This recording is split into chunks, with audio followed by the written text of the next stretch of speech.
Oh, you weren't supposed to be here.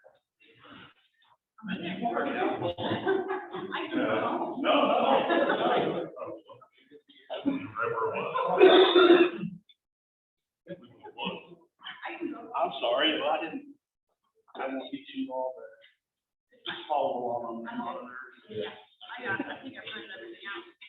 Okay, now, maybe a couple things change potentially, but.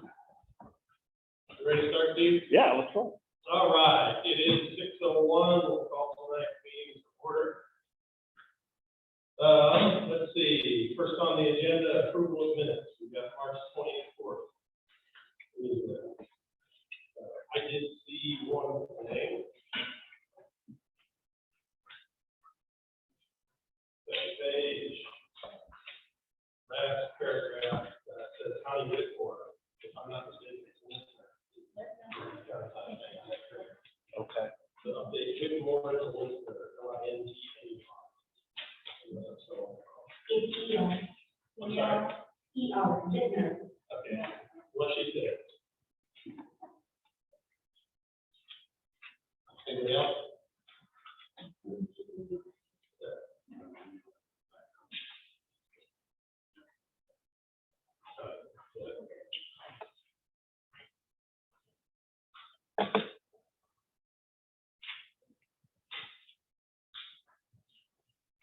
Nothing else? For a motion to approve that minute. Make a motion to approve the minutes as amended. Second. Motion second, all in favor, say aye. Aye. Any opposed?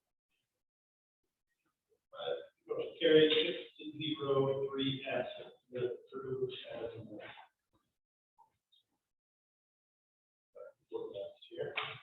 Next on the agenda, public participation.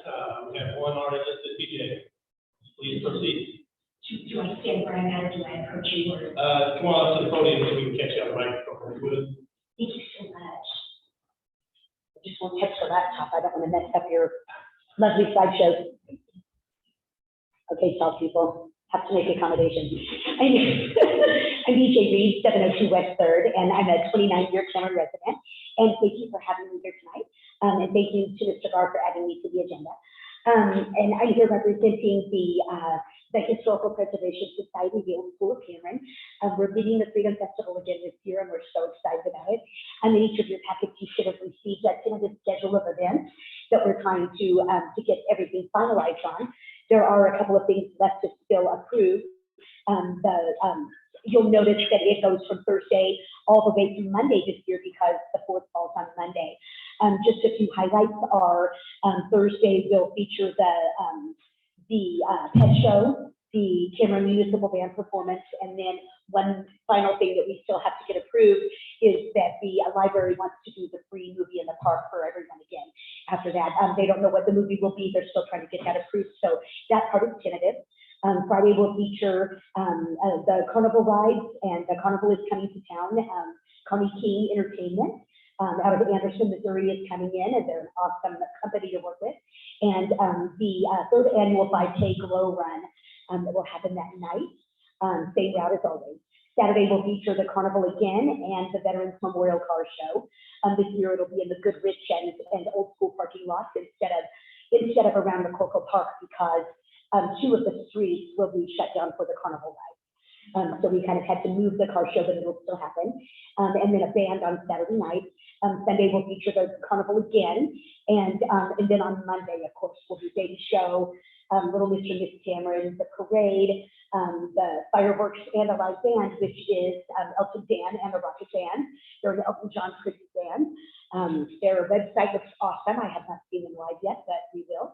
And so the request that I'm here tonight to ask is, it's been, well, I'm going to be 51 in a few weeks, and ever since I've been a toddler, that they've always had a free swim on the 4th of July. For the past couple of years, we haven't been able to do it because of COVID and then because of the deconstruction and reconstruction of the pool. So I just came to ask and request if you guys would consider getting this approved. I put it tentatively on the schedule.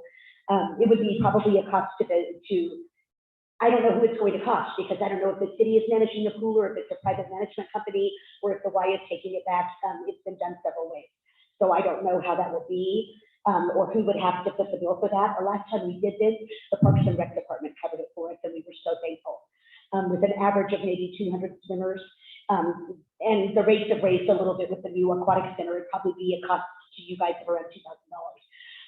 If we had around 200 swimmers that came during that time to get a free swim. I just think it's really important to remember that, not just because it's tradition, but because it gives some kids in a lower income capacity a chance to really enjoy the holiday and enjoy the aquatic center when they might not otherwise be able to. So I just wanted to ask if you all would consider that we might be able to start advertising that and add it to our final plan. And thank you for letting me speak. And my daughter drove by the park the other day and had to call me on the phone to tell me how beautiful the pool is looking. Come along quickly. Yes. Thank you. Thank you. Bill, how did we handle that with recent? It's always preferred to do it. We've not done it. Pool management has changed, obviously, so they would have to be aware of it and the costs. If they're not going to low cost, I'm sure. That is what happened last time. You guys worked with the pool management company and they told you what cost you had. I think we did that. I think we were reimbursed them with the expenses. Right. It would just be like a normal operations day, other than, they'd fully staff it and they would have to max guard it, but just like they would on any other day. And then close the rest of the drawing in 2 hours. Right. Pool is. Yes, that was correct. I would suggest that we just continue to do it. And she is correct, there's a lot of people that go there that. And the current management, they would be fine. They'll basically cater to whatever we decide. Yeah. I make a motion to go, the city or the chairman, that's what you go like, really. Allow free swim and the park department to pick up the cost. And just on the cost of the lifeguards. It's their staff. And I'm sure they're, Essentially, like another day of operation. Indication, yeah, they would get concessions. and the gate all comes to us and the concession all comes. Well, we would still get whatever concessions were sold, we just wouldn't get any gate for that time period. But the pool's closed the rest of the day that day, or is it? That's the way it's been. Oh, the time frame, they usually have 2 to 4 if it was following the parade. I was just curious if the pool was completely closed that. That's the way it's been in the past. I'm not sure what. I do know that that trouble, even get down is 2 hours is difficult. I would think that'd be the recommendation is, I suppose, what we've done in the past, is go 2 to 4, and that way the guards can be off for the rest of the holiday, and just kind of make it a short day. Or you have a lot of call-ins. Okay, we've got a motion to continue to allow the free swim for a second. Any discussion? All in favor, please say aye. Aye. Any opposed? 6-0. Thank you so much. Thank you. All right, moving down the agenda. Already done. Oh, I'm sorry, is there any other public participation? I don't know. Sorry, Steve had asked me to come up about talking about the rules of the parks as far as We've got that on there, that kind of thing. I think there's something on the agenda about the Easter egg. There is. And that was kind of where, that's kind of what I was doing, I guess. You asked me about that. Okay, we'll hold on to that until we'll have it a little bit later. All right, any other public participation? All right, Carmen, now you're ready. Good evening. In the packet, there is your summary of the two projects we have going on. The one on the left is a community park at Old Somerville. The financing for the park is complete, and we have started drawing funds out to reimburse ourselves for the construction costs. So good deal, everything went smoothly. Good timing on that, because I'm hearing that the rates for bonded issues are starting to rise more than when we did this one just, last week. So What rate did we look at? I don't know, but in our projection for the next one, we're looking at like almost a whole % higher, just because of the market environment. So I just don't know exactly what it was. But we're still coming in basically under budget or under what's allowed. We do have the lower left-hand box are like direct purchases that we expect to make that was not included or we want to enhance from the construction bid. And we also have all of the credits that we expect to be receiving listed also. Then on the right-hand side is the Aquatic Facility and similar format. One thing that we have discussed, and this isn't my area, you need to speak with Steve. We did kind of add a slight allotment in there for like parking lot repair or parking lot enhancement. So that's something that you'll probably be talking about in the future as what you could do this season compared to next season. But we did add a little bit of that in what we hope to spend. That was the question that I had, so right now that's just a placeholder. That's just a placeholder number. And we figured that, we'd probably take that to maybe get it usable for this year. I don't know. That's just placeholder. Then the next pages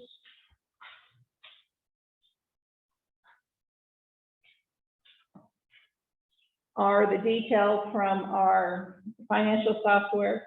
And it was brought to my attention that, yes, those are rather difficult to read and see. So I put at each one of your stations a summary worksheet. And this worksheet will be added into the packet from here on out. But this is where we are at year to date. And I have combined both funds, what I consider both funds, into one set of numbers. So that's our actual revenue to date of $715,443.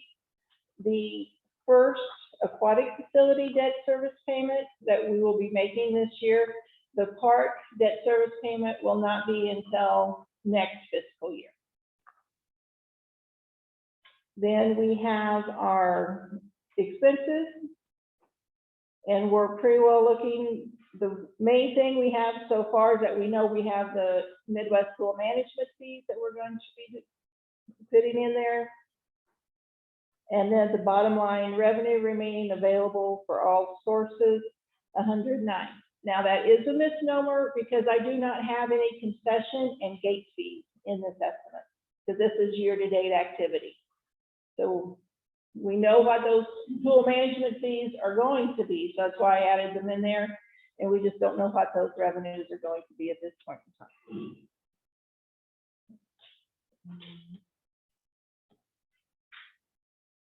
And the numbers on your summary sheet come from all the individual details.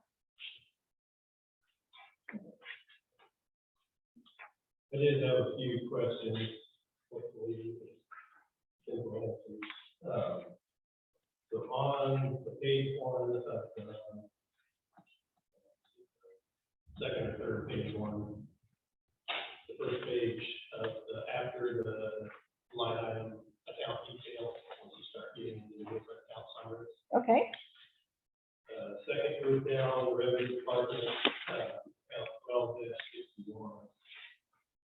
The community park contributions that shows $100,000 where later, what I would assume is the same line item shows $100,000. Just curious what that was. I didn't highlight the labor law.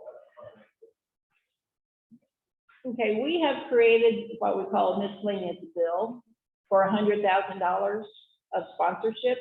We have not collected the fifth final payment yet. Okay. So that's why there's a discrepancy, because with the billing's on an accrual basis. So once we process the bill and send it to the institution that's paying that fee, it shows up as a revenue. But it's not going to show up as a cash item until we actually receive the cash. Okay.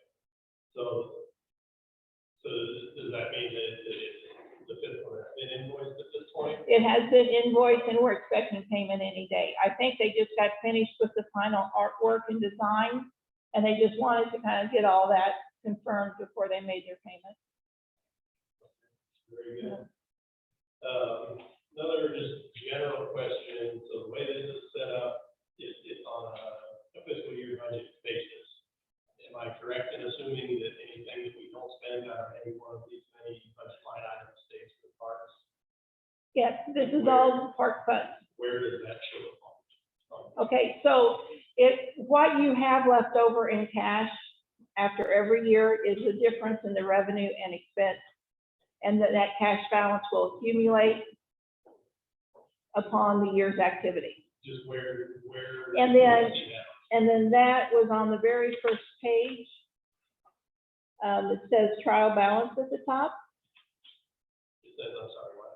It's the first page on the financial report, and it says trial balance at the top of the form.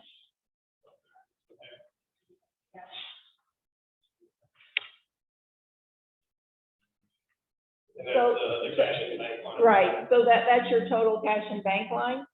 And don't get scared by the second part of the form, because our park construction costs have not been fully recovered yet. We have a request for reimbursement has been activated, and we expect to receive the park construction costs to this point in time any day now. The last couple of questions I had are related. So let's see, on the half-cent sales tax, it got listed as the current estimated budget of $600,000 annually. Is that the number that we're using for the estimate of debt service? For the actual revenue estimate for a full 12 months, I would expect probably closer to 700,000. Okay. And of that 700,000, your 600,000 debt service will come off of that. Okay, so you're, if I can interpret that, you're saying we should have 600 available after we pay for that service. No, you should have probably 200,000. You will receive, reverse that, yeah, unfortunately. Okay. All right, that fits in line closer. I was, the math didn't work out with the 1/8 cent to the half cent on, yeah, that makes sense. Correct. All right. Who else has a question?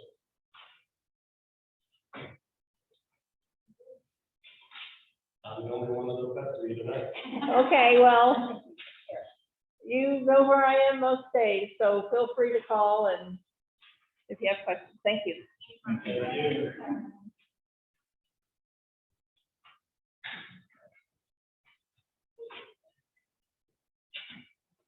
All right, moving down the agenda, Superintendent Report. Mr. Gar, if you would please.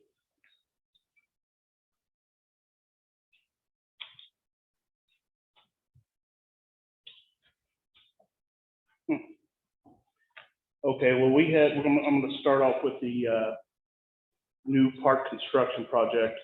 Just kind of an update on that. Met with Turner this morning and all the key players on that. In your packet is kind of the 2-week look outlook on it. Finishing up all the storm sewer or the storm water, almost done with the mass excavation. Installing the road, drive, parking. They, depending on the weather, the pole barn should be done by the end of next week is what Nick said from Herner. I wouldn't hold your breath if you've been out there, but things are kind of a slow process going on out there currently. They're going to try to get any seeding done around excluding like the ball fields and soccer fields that are sod, and they're looking at putting those in probably sometime in late August. So I don't know. We're going to have to play that by ear, depending on how hot it is, and we might have to push that back. Having a few issues on the electrical side with the contract. There was a component that was Herner missed in the bid, that we're kind of, we had a 2.5 hour meeting this morning, and 2 of that 2.5 was dealing with the electrical side of things. Jay Erdman was there, Greg Harris, our new inspector. Long story short, we're kind of trying to hammer out the details. The plan was kind of wrong. We needed to do a panel different, but the cost of that was excluded, even with the panel that was supposed to be there, because they missed it somehow in the bid process. So, Just to make sure I understand, when you say they missed it, like it didn't get bid. The money, the cost for that piece didn't get bid. So we are going to be seeing, and I don't know if it gets, I'm hoping, well, it will get dealt with outside of us covering it, because it should have been bid. Now, there might be a variation in cost, but I feel like if they missed it in the bid, they should cover the cost of this. So anyway, so it's not going super smooth.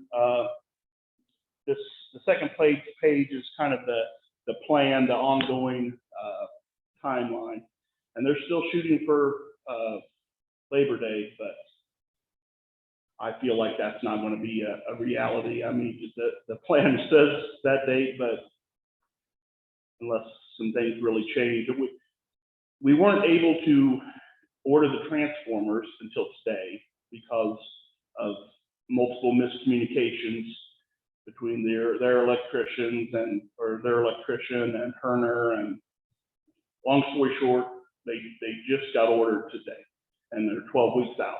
So I know that's not good news, but that's the reality of it. So the project is going to probably be pushed back. I mean, we should be good to go by spring. I don't want to give you any false hope as far as like maybe being able to do anything on the fields in this fall, but I don't think that has ever been an expectation. Well, right. Yeah. I would rather we have to put it, push it back and get the sod in a better time frame with better conditions, and that's what I feel like we need to do. That was the question I had. If we do push the sod back in, let's say, September, does that allow it to be established, or we can have spring sports on those fields? We should. I mean, being sod and having irrigation, they should be fine by spring. But that's been my target all along. Spring right. This fall on the finished field. Okay. Well, let's hope that. Initially, we were running on seeding. Right. We're gonna have that keep going. Well, I hate that, and that's the thing. I hate to put that's a lot of investment in sod if it's too hot, or we have to spend a fortune on irrigation to keep it alive. So anyway, that's kind of where we are. We're working. We're struggling, but we're working in the right direction. So they haven't trouble getting any food service. doesn't seem to be a material issue. It's more of a communication issue, and weather's been a kind of a slowdown out there, but between the concession stand mess up, and we've had additional change orders, and Well, I can see that type of now, they're expecting rain on it. right. So I'm sure they changed the schedule, thinking what's going to be somehow. I think CP and the excavation part of it, if it's not raining, they're working. And they're doing a great job CP is.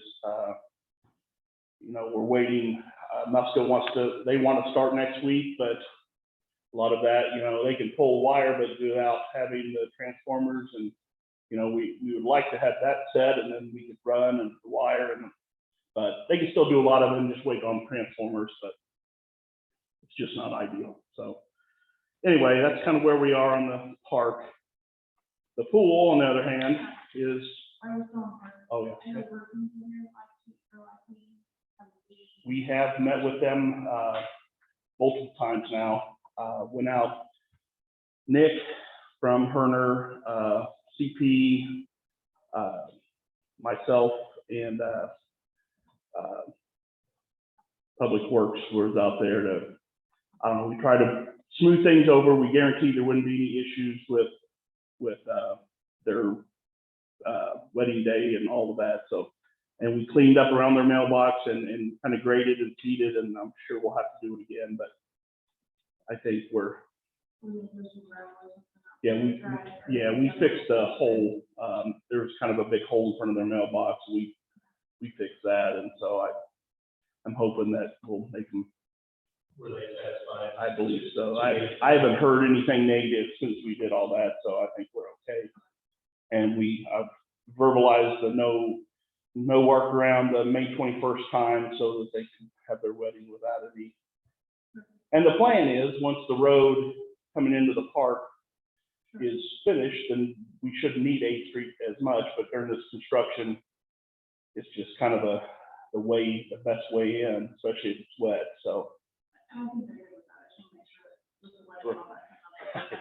Gravel, not gravel through mud. Right. We've done that every year.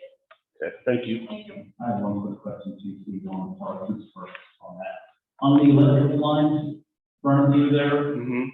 that are, you know, they faded around. and all Right. that, Are those underground? Will they be underground? No, they're gonna stay elevated. We're gonna, They are. yeah. We were thinking there was something in one of the grants at one time that said they would be electrical lines that would be underground, but we weren't positive on that, so I just thought I would. Now, the plan as of right now is to leave them overhead. We'll obviously have to lower them, and that's in the works too. Jay's crew is planning on doing that, but we're not going underground. Okay, I just wanted to make sure, that I think that had been mentioned a long time ago when we moved out. I just say the cost of that, Part of that clean water. grant. right, and I don't think that's a problem with our grants. It's just, you know, in a perfect world, it'd probably be great to go underground, but we don't have the funds to do it at this point, so. Any other questions on the park? No? Okay, moving to the pool. We met with Carruthers and Lampernearson last Thursday. Had a great meeting with them. Everything's going as expected. Everything's on track to finish on time. They're still working under their contingency money. We did authorize to use some of that contingency money for sod right around the pool basin, and just because, and we'll still probably see some of the further out areas, but sod, as quick as we're going to open, and we don't want to be fighting like seed and straw or whatever we use as a top dressing getting into the pool. So we're just going to sod that. So still working on getting a cost for the spin dryers. I'm waiting on that to come back from Lampernearson and Carruthers on cost to, because I mean, we'd have to get power and some type of floor drain and. Just, I had asked if there's a possibility to add the swimsuit dryers, like put your suit in there, push the top and then dry. So that's what he's referring to. So, but I'm still waiting on costs for that. And like Carmen spoke to, maybe we're looking at, while the asphalt company's out working at the airport, try to kind of piggyback on them to put a parking lot in, because the parking lot is going to be destroyed after this construction. It wasn't in good shape to begin with, and now after construction, it's basically destroyed. So would like to do that we're not gonna be able to do it before we open, but maybe, a company like that can be in and out pretty quick, so maybe we just close that parking lot for a couple days, had people park around the pool or in the park or whatever we needed to do. What else was there on that? There was, I think we're gonna relocate where the trash dumpster is to down kind of by the pump house area. Yeah, it's not gonna, at least we won't have to worry about cars hitting it. We've had cars run into or back into that dumpster and, I don't know, there's no great place for it, but we thought maybe that'd be a little easier for kind of more hidden down there. We did authorize them to paint the pump house with some of that contingency money as well. It was just I guess that wasn't in the plan, so it was just gonna be that concrete look, so we're gonna just give it a base, match the main building color, so. Well, actually, the other day got a text from Pamela that she and her nephew were sitting out back and looking at that, wondering if it was gonna be painted. Their suggestion was a big Camry dragon logo on it. Well, maybe we could do that after the fact, but I think for now. Or the school art. Yeah, that'd be a cool idea. So, timeline on that, like I said, we're moving right along, so haven't heard that we won't be on schedule. The only snag, and it shouldn't change opening the pool. We're kind of waiting on roofing materials for that. But I think once they're in, we can get it turned around pretty quick. So they didn't act like it's gonna be an issue. I mean, they could be up there roofing even if the pool is open, so. They didn't act like we were gonna have to change our plans as far as opening dates or closing for any reason on that. Any questions on the pool progress? The next on the agenda was just your invite. I think everybody got the invite to tour the facility on May 16th at 5 p.m. Do you have a ballpark information on that? Well, I believe, is there a work session that day as well? It's probably just 30 minutes, 30 to 45 minutes, because it is before city council. So, and it might be one of those things that council needs to leave to go to council meeting, then some of you want to stay longer and look around more. I'm sure. We're scheduled to call them. Oh, okay. Well, just, I'm sure we can cater to whatever. You guys can probably go in and have an individual tour if you wanted to, with Danny's always down there. They're always working. So I would think if you're on park board, you'd probably be welcome to stop in at any point. So There's any kind of soft opening on that? yeah, we're looking at that. I think we are planning on doing a soft opening, ribbon cutting, just haven't established a date yet. So Midwest Pool Management will be they're going to use City Hall to have interviews this Sunday. I'm going to be here with them to make sure everything goes well, but get them in the building or whatever, since they can't use the pool yet. So I know they're doing interviews and trying to find staff. I know the guard situation isn't good for any pools or in the area, but I haven't heard they're going to have any issues. So I just know the guards are hard to come by. So any questions on that?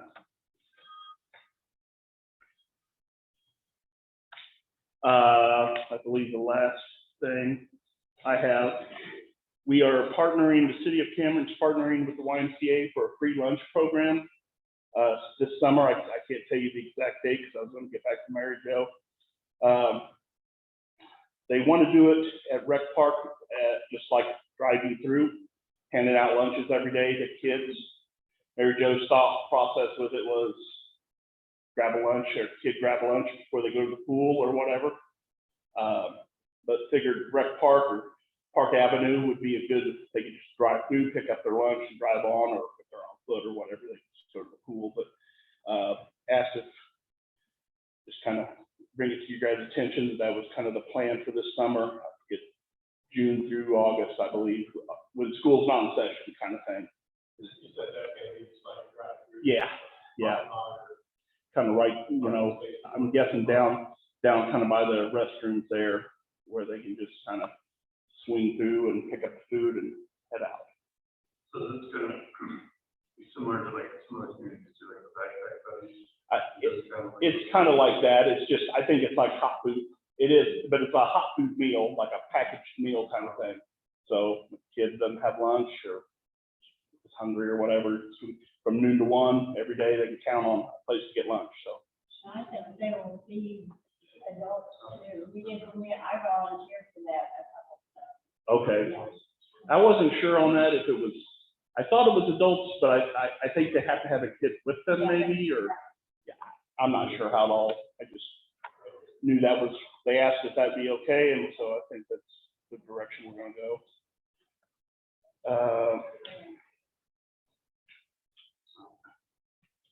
That's all I had for the superintendent report. Thank you. I do know Steve Rasmussen wants to speak to the farmer's market and the JC's Easter egg hunt, and but if you can look, that next page is with Matt and Zach Johnson and myself. We met with the old school, and we kind of discussed possible options for changing our current use agreement. And so that is what that is. It's the recurring use agreement that hasn't been approved by park board yet. So if it is something that we want to entertain to add to our other list, that would give us 3 use agreements: a single use agreement for the parks, a recurring use agreement for the parks, and then the field and court use agreement. It's tailored kind of the same. It's kind of like this as far as the packages are similar for multi-use, but. I would say that the field and court use agreement is what this was based on, same ratio, hourly cost, and scale and all. So, we'll move on to unfinished business, other Steve.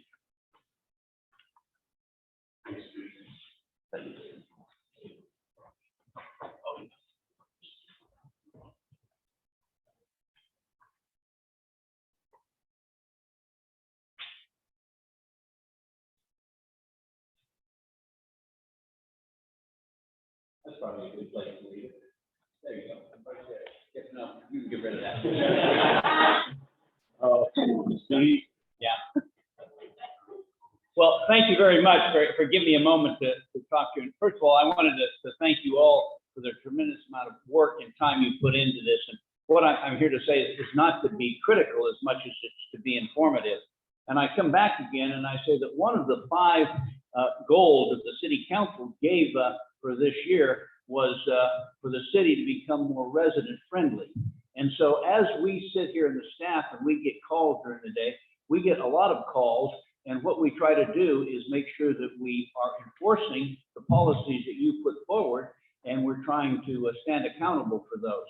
And so when we get complaints, we have to take those, and we want to make sure that we inform you about what those things are we get. And you know, when we get a complaint here, as a city staff at the front door or here to these staffs, you know, they're not calling Edward Jones and complaining to Crystal. You know, they're calling me and Carmen and Steve. Well, we understand that because we get paid for taking those complaints. You don't get paid for taking those complaints. But by the same token, if we don't tell you what those complaints are, then when you go to make policy, you're not informed about those things. And so the reason I wanted to bring these things forward to you is so that you can see those things. And I understand how difficult it is, because we're going to talk about budgets here in a minute. And so, you know, how do you become more user-friendly? Well, people would like you to have to pay less money. Well, if we do have a budget, we have to pay for these things. So it's a tough balance that we have to achieve all the time. But as we try to help the city council in their goal to make the city more user-friendly, I wanted to make sure that you all were informed about some of these complaints that we get. And then as we go forward and you make the policy that we enforce, you also informed of those things. And so that's why I've asked a couple of people to come and talk about it, because maybe that will help you, and we understand the balance that we have to achieve. And so that's why in these next things, I asked a couple of people to come, and if I could, we got the Easter egg hunt. And I asked Randy, he called us, and maybe he can share some of his thoughts with you as well as the ones that he shared with me. Randy? Sure. Well, my name's Randy Gould, and I live at 1405 Talon Drive, Cameron, Missouri. And I'm in nowhere near as energetic as this young lady back here. I'll probably go a little slower than she did. We have had an Easter egg hunt in Cameron for, the Cameron JCs have for 38 years, 40 years, somewhere in there. We put it together at our little JC hall, and we go out and buy everything that we need to buy. We go put the eggs out in the park, and we promote it a little bit, and people show up, and it starts at 10 o'clock, and it's over at 10 after 10, and everybody's on their way. This year, one of our members was, they were informed that we needed to go through some other hoops in order to have that. And so I called Steve, and Steve had got with Steve, and we had a little meeting, a little discussion, a telephone discussion, and long story short, we decided we'd go someplace else for it because we didn't really have the time. It was like the day before the Easter egg hunt, so we got another venue, and everything went just fine. But I guess what I wanted to say more than anything was maybe within the things that you do, I hate to say rules because those are so hard, you know, but the format that you use as far as having to have the insurance. Well, I understand that. I've been in insurance for this long time, but then filling out the paperwork, okay? What's another thing that they have to do? Pay the $500 to be in the park. You know, that all is, okay, for a 10-minute Easter egg hunt, that's quite a bit for us to feel like we need to jump through those hoops. Okay, I guess is the bottom line for that.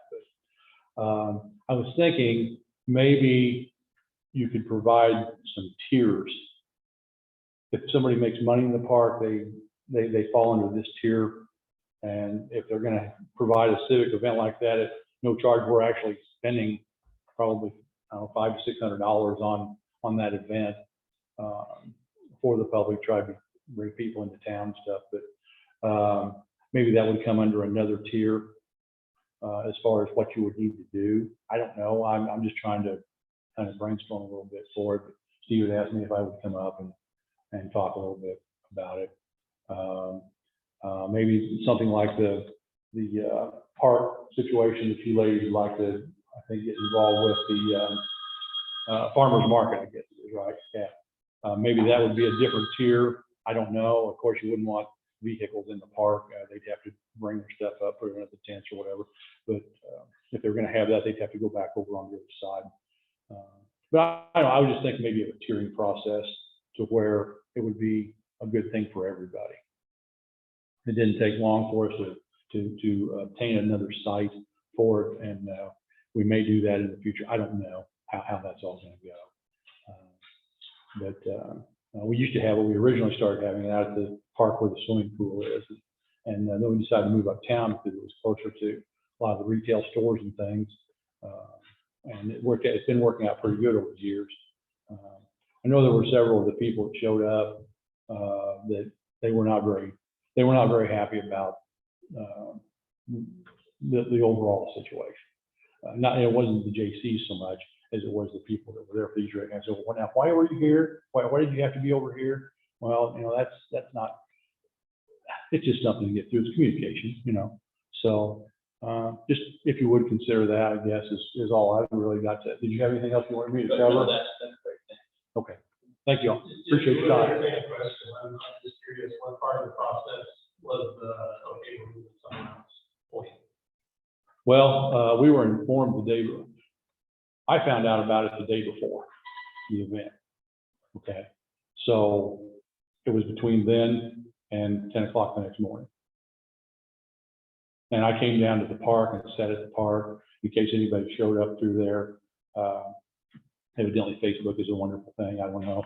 I guess in terms of the application permit process, like what aspect of that, or did you feel was too cumbersome?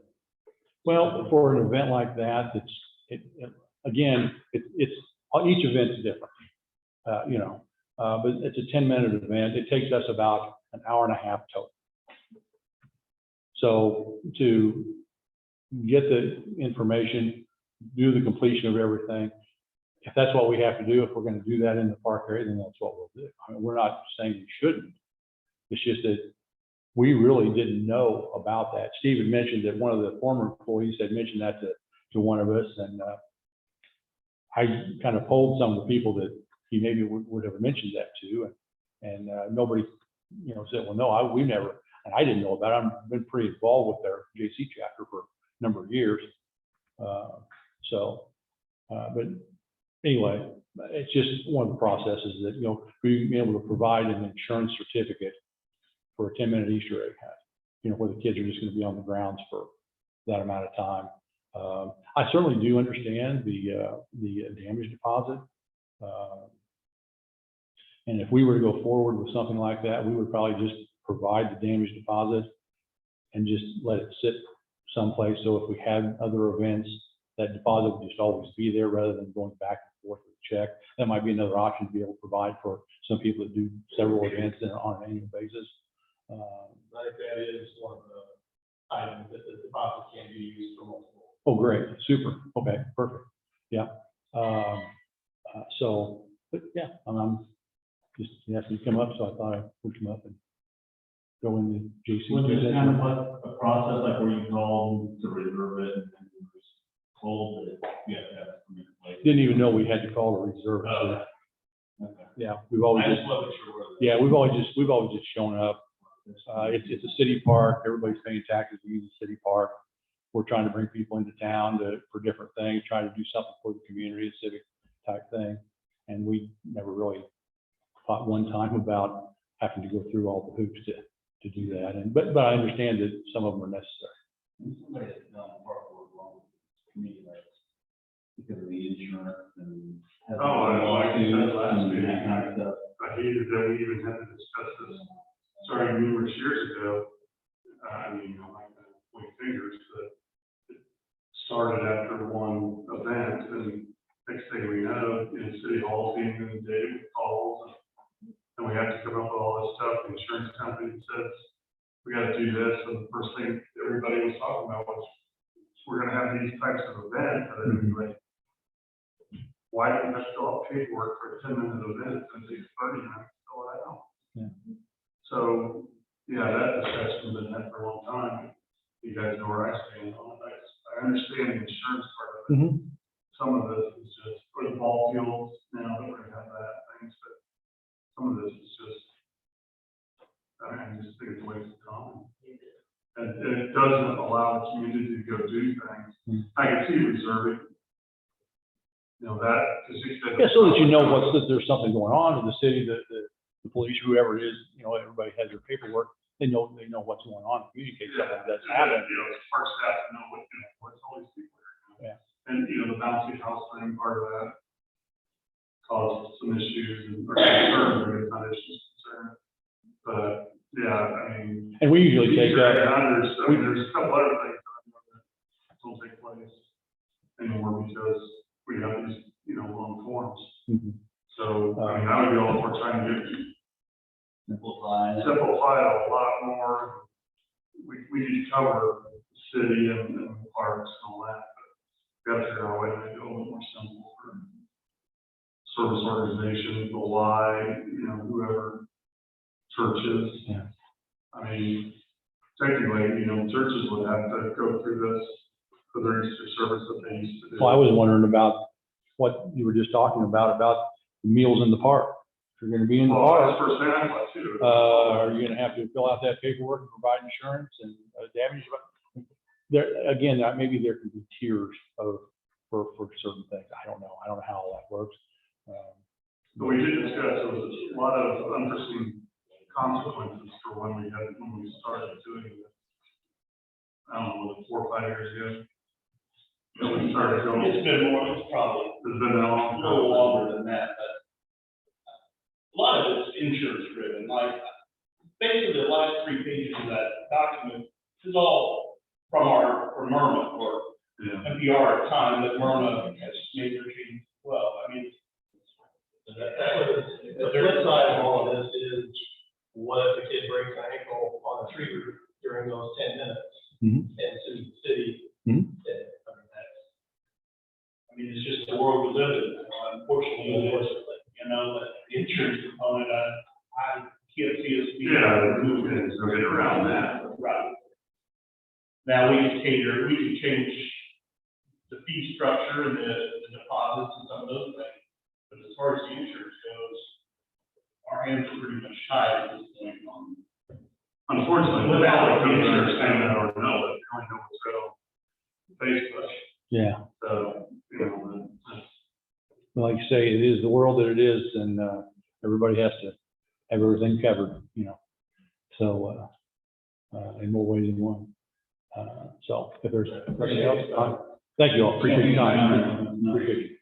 And I want to go on a little more on that, and I would come back to it. Denise, did you want to talk a little bit about farmers market? What happens here on your next sheet of paper, you see the farmers market and a park recurring special event. This is one that hasn't been approved, but we've kind of tried to do that by having different tiers for recurring events, and that is a step in moving it in the right direction a little bit. Becky, did you have something you would like to comment on? Okay.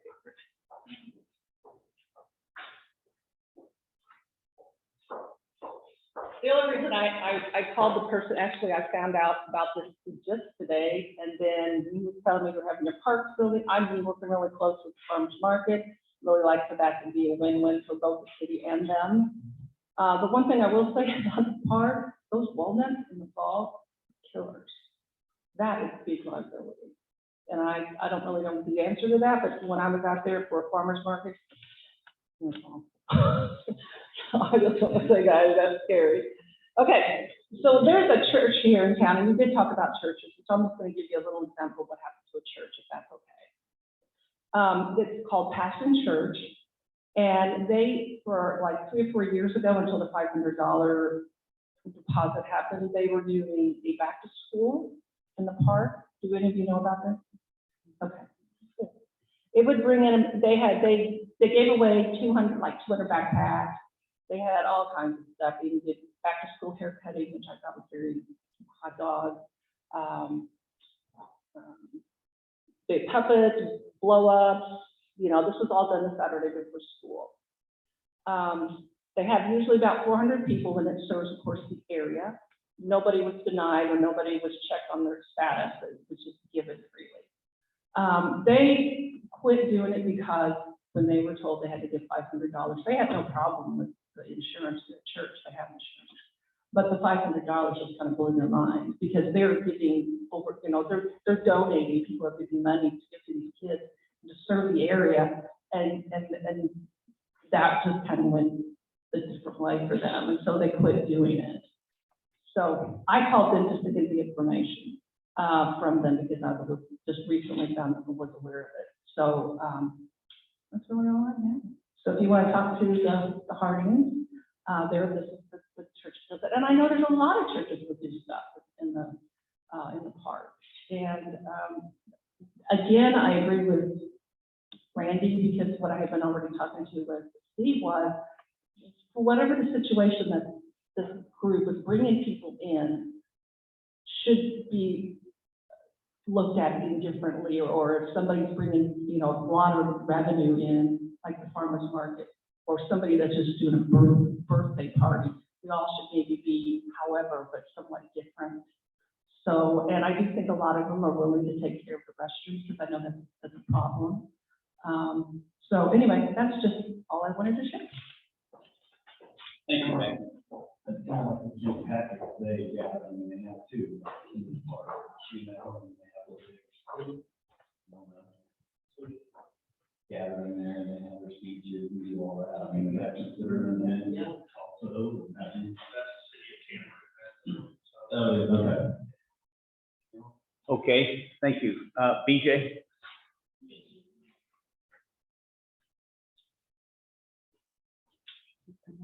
I may have a little bit of a different perspective because Denise and I use the park all the time, not just for farmers market, but for other things. About the cumbersomeness of the paperwork that Mr. Gould had mentioned, I can totally understand that. Last summer, we were planning the Freedom Festival, and it gets really busy. I host a baby show, Denise is doing the car show, we're meeting each other in the middle, and we've got limited volunteers, we're all trying to work hard. It's very hot outside. I had turned in the paperwork to the city last year for the Freedom, and we've done this and worked together with the city for over 5 years, so I'm really familiar with the papers now. So last year, we decided to get it done early, and we turned it in like late April, so that everything would be ready for the 4th of July. And it sat on the desk up here and sat on the desk up here, and I'd never gotten back an approval. And they called me like, I don't know, probably mid-June, maybe late June, and said, oh, we changed our forms. You didn't, you filled out last year's forms. Well, they changed them in May. I had turned them in the last week of April, and I had to go back and redo the entire 15 pages and the special events form and the parade thing and the barricade form and all this, because there was just like one little thing on the insurance on the back that the page was different. And so then had to pray that it would get approved in time because I'd already turned it in months ago, but didn't know that online at the time I turned it in, it was the current form. They changed the form after I turned it in. Things like that frustrate people in town. Another situation that we had was we had Vegas nights last summer, and we paid all of the deposits we were supposed to. We paid to use the park by the hour.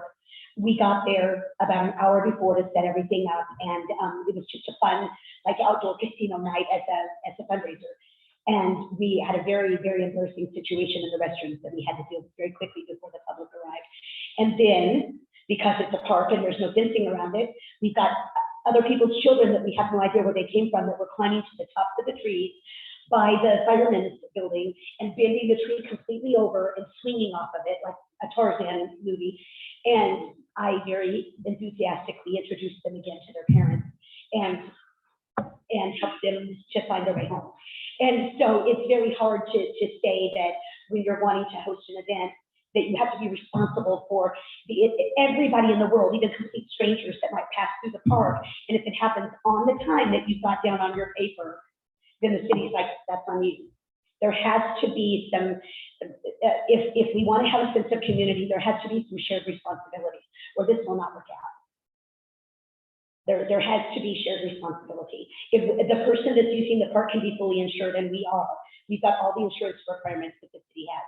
But as of now, the way it is, if we host an event there, then anything that happens on our time, if we rented the park till 8 p.m. and the accident happens at 7:59, then we're out. So it's just food for thought. I'm just asking you to consider. And in my final closing, I would just like to mention, I know that there are several local places. My daughter works for Mary's Dance Studio. Many, many times she's wished that she could have her dance recital at the pavilion. Her son-in-law's an attorney, and he read the agreement that you have to sign to use the park and the $500 deposit and all of that. And he told her, don't you ever sign it. And if that's what they want, don't use the park. And so she went to Osborne, and they took her on a handshake. And she very successfully it brings in 700 people plus the students, and they all buy their food at the convenience store there, and the city of Osborne gets that revenue and Cameron doesn't. So I'm just asking for your consideration that we might think of some tiers or ways to make this a little bit more user friendly. And thank you for letting me speak. Hold on for just a minute. I'm curious on the. Yes, sir.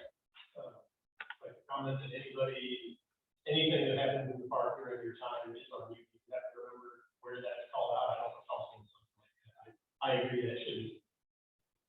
We were told that's why we had to turn our insurance in, and that we had to be co-insured with you. That's the way it works. If we're renting the park, then our insurance, which is through JBLB, they would be the primary insured. So if a kid got hurt there, then JBLB would be the first one of responsibility. Then whatever JBLB couldn't pay, then the city falls as secondary. Yeah, that's just the way it works. I would want to clarify that.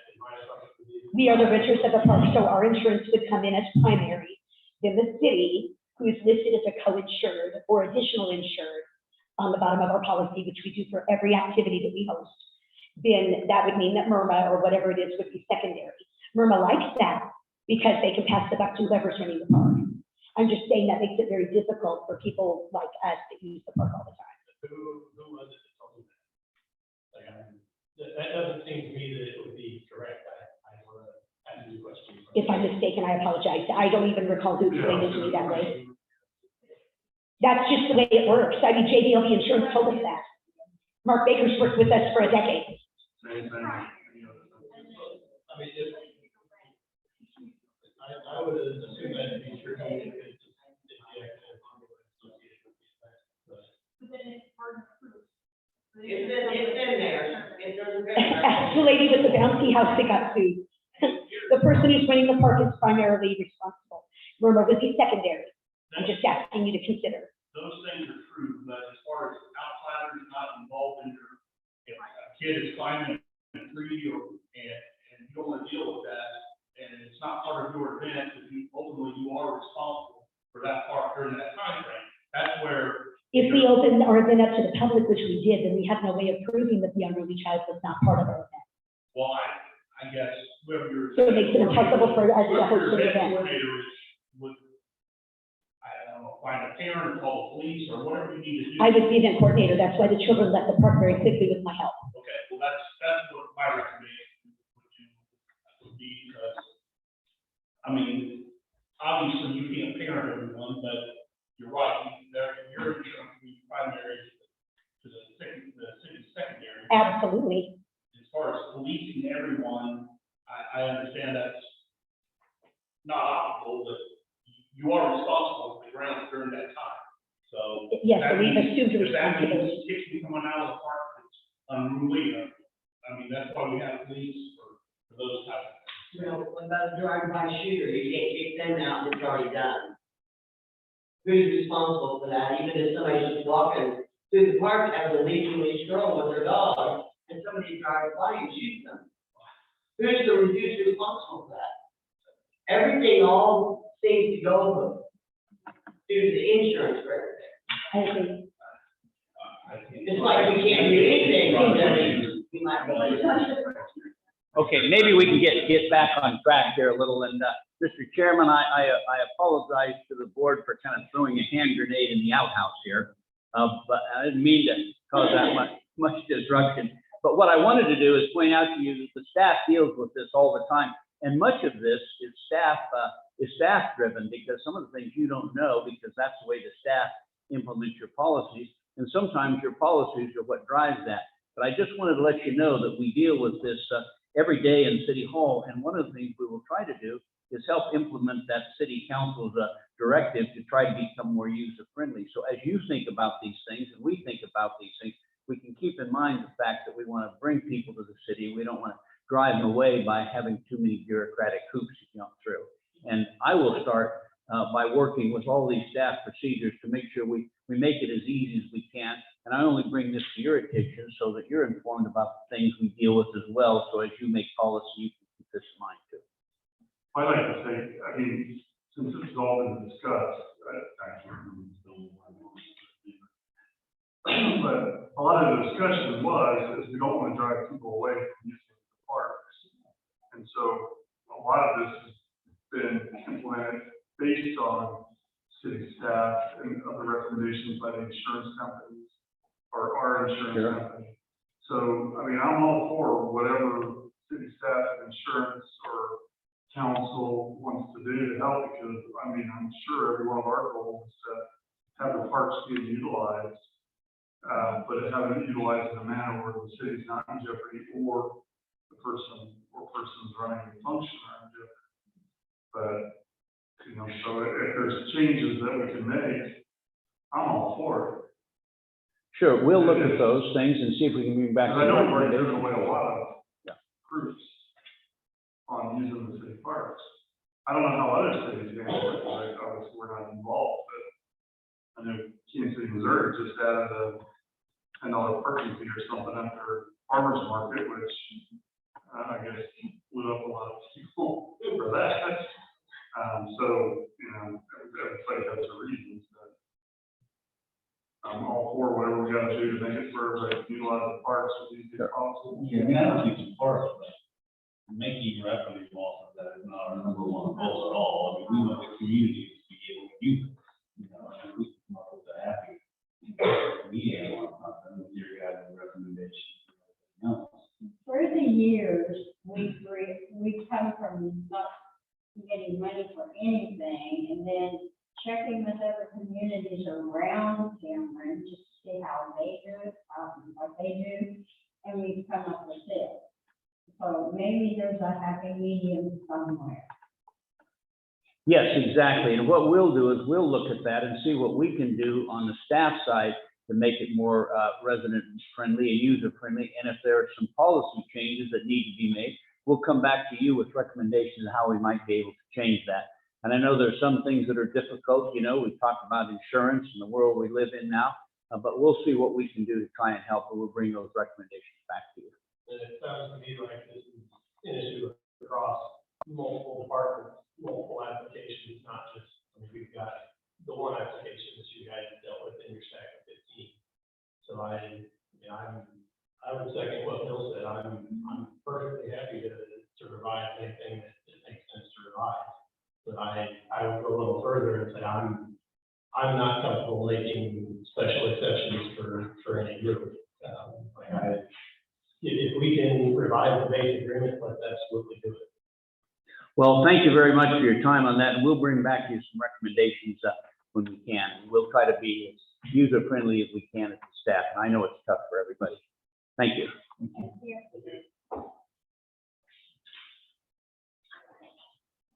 Okay, we're ready to go on to the next thing, aren't you, Steve? Does that include all of your topics under unfinished business? Under item 6, yes, thank you. Okay.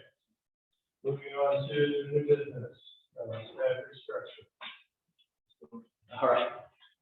We'll go ahead and bring it up.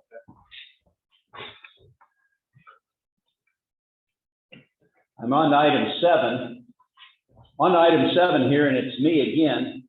And what we have here is a question that is brought before this committee a number of times about the possibility of restructuring, because now the Parks Department has gotten much larger with the increase of the Aquatic Center and the ball fields.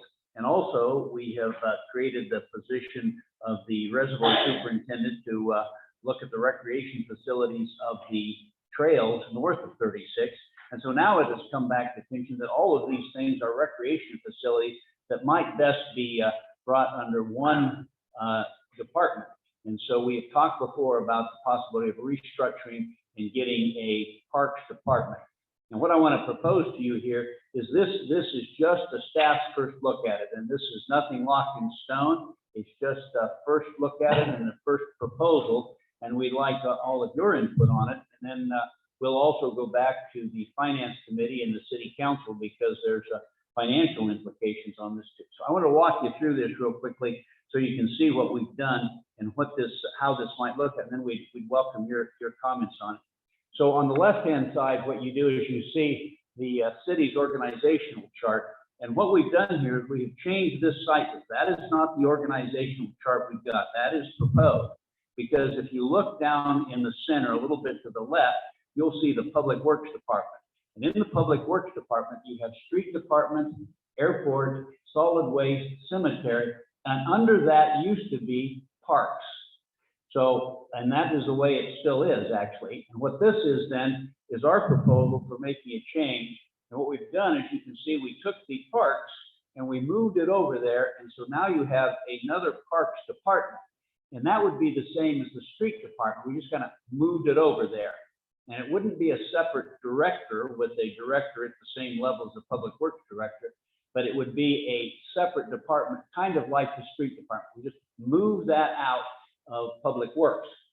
And so then what we've done, if you look over at the chart on the right-hand side, what we've done is I've expanded that. So you see down on the left-hand side, the Parks Reservoir Superintendent.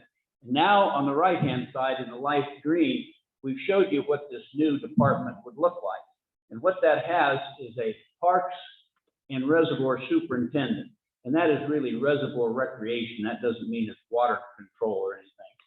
And under that is Parks Maintenance, and under that is Parks Permanent Part-Time Employee.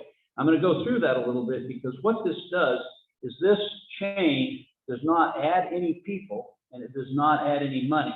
All we've done is we've restructured it so that we put all the like activities under one person. And so I'm going to talk about how that works. So if you look up there, that Parks Reservoir Superintendent, to put a name on it, that would be Steve Gar over there, and he then becomes the Parks Reservoir Superintendent. Under him then becomes the Park Maintenance Coordinator.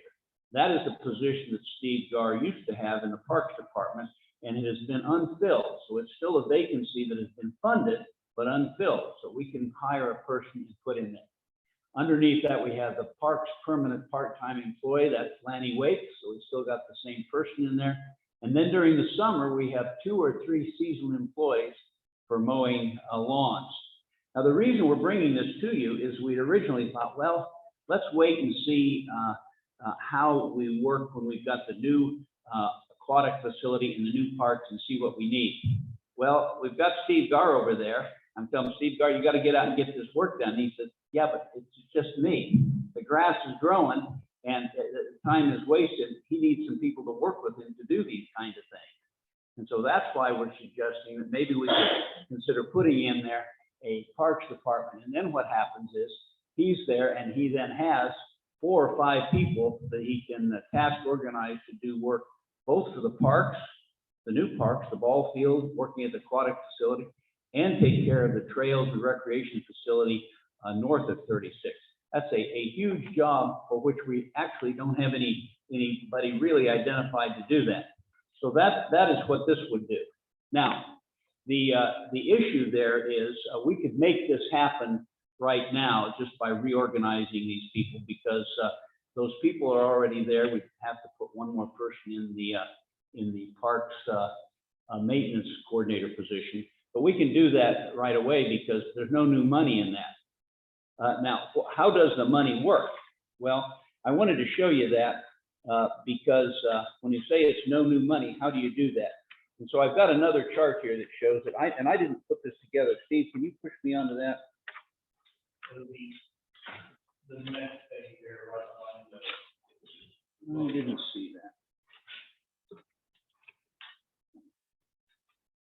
Okay, got it. Let me go to the next page here. There we go. Okay, so now when we look at this, is how does this work? And if you look over on the right-hand side, and my chart here is a little bit less. Nope, wrong chart there.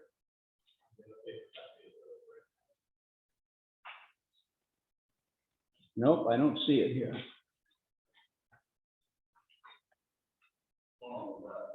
Is that the one on the left?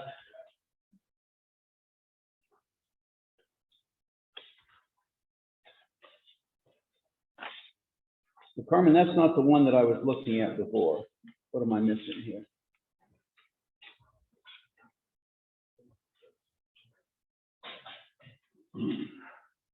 Is that the one that's up there? Yeah. Oh, I see it is. I can't read it that clearly.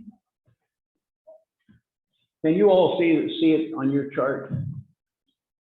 No, I think that's what you're there. Okay. Well, let me walk through this then. What you see on that top line in green is the Parks Reservoir Superintendent, and that would be the position that we would move Steve into, and that would be a grade 9. And then the next line down, which is kind of in the light colored red, is the Parks Maintenance Coordinator. That's the position he came out of. We'd make that a step 7. And then underneath that, below that, in those other 3 lines, we have the part-time employees. Now, if you look over on the right-hand column, you'll see there's a column that says Park and Water.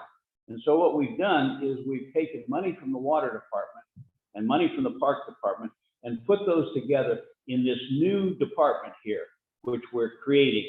So that what happens is you now have money coming from these 2 places and put into that one budget item. And what happens is we have 70% from parks and 30% from water. Under the parks maintenance coordination, 80% from parks and 20% from water. And down for the part-time employees, 90% and 10%. Now, how did we get to those numbers? Well, I asked Carmen to come back and say, okay, how can we balance the budget so that we can pay for all of these employees out of one department? And she worked out the numbers where we take the money that we've got from those two organizations, and we put it into one pile, and that new fund, that fund would then pay for these employees with the same money we've got. And so we're proposing that as a first look at it, as a way that we create a department with the personnel in it to do the job, and they can be paid for with the money we've got. Now, I don't know that will hold out until the end of until we get the new park done and the new aquatic facility done. We'll have to wait and see next year. The reason I'm proposing this now is it's a two-step process. One, we move the people into these positions to get out there and do the job now because the grass is growing. The parks have to be maintained. And then in October, when we set up the new budget, then we can put the city council can put this budget into place, and we can pay for the people with the money we've got. Right now, we move the people in to do the work. We've got the money that they're being paid now. And in October, when we create the new budget, we put this in so it is then organized in the budget, and the council approves it by the budget. That's what our first look at this would be, to create what would be a parks department. And we're offering that for your comment and discussion. I know throwing a lot at you here, and you don't have to make a decision now, but we appreciate your comments or questions on that, and we'll keep working on it. I guess the question I would have is this the park, the 70% or 80%, is that coming from the 1260 revenue account? That's coming from both of the funds, the 12 and some, yes. Okay, So it's coming from both the old park fund the and 1260. any proceeds from the half-cent. Okay, and the half-cent sales tax is worded that we can use. Okay, For operations. okay, to see the 8 cent sales tax only allows, okay. That's why I'm making sure that. Right, so in your old fund, your fund 12, you have two components to that fund, as on the chart on the right. You have your property taxes and your surtax, and that funds you $160,000 every year. So in essence, part of your wages is going to be coming out of that grouping of money. And like you said, Bill, yes, your 8 cent sales tax was for capital projects. So that 8 cent sales tax can go for capital projects and debt service for capital projects. Right, if I remember right, we use 15% of that for administrative. That when current legal counsel reviewed that, they didn't do Okay, that. okay. So this appears to me to not include any of the seasonal employees, is that correct? No, it does. And what we would do is, That would be. I'm gonna move back. I'm interpreting that as permanent part-time, but without any seasonal. It would be your discretion as to how you want to use your permanent, part-time, and your seasonal. You know, those rates of pay down below is just estimate, and that is not what we're currently paying. We're currently paying a smaller amount of that. Two different price points for the permanent part-time. So that, Right. it just includes one single part-time in the 130 yellow box, that only includes one permanent part-time. That doesn't include any additional. So in order to keep this amount the same, we would have to reduce permanent part-time hours to account for and offset seasonal hours. actually, what we would do is we would take the seasonal employees, and that's about $5,000 a piece. We take that out of the water fund, because the water fund with getting those people to do their mowing. So we pay that out of that fund. Now, yeah. Yeah, it's 100%, but you're talking about 2 or 3 of them at about $5,000 a summer a piece, so it's not a great deal of money, and that will come out of water. So what happens is the ones that you see above there, the Parks Reservoir Superintendent, his money would come from money that you would be saving, because part of the cost for the park maintenance coordinator and the permanent part-time is now being paid by the water fund as well. So that liberates some more money to create that position of Parks Reservoir Superintendent.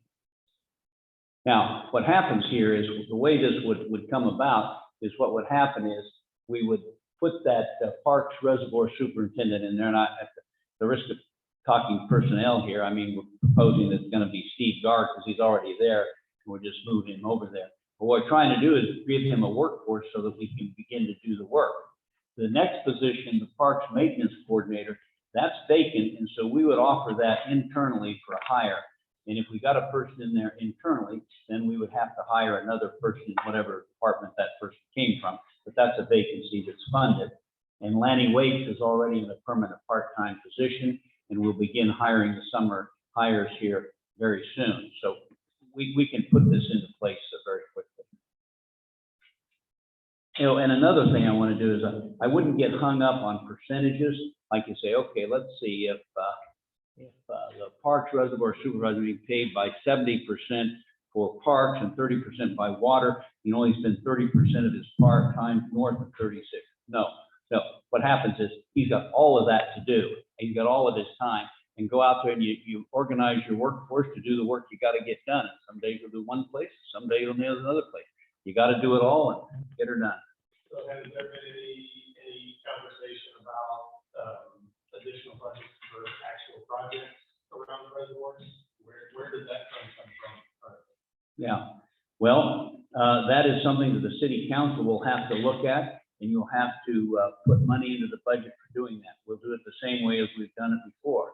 You do grant money, and you do money that you would get from the city council that would put into those funds, and you would do in-kind services, just kind of the same as we've done before.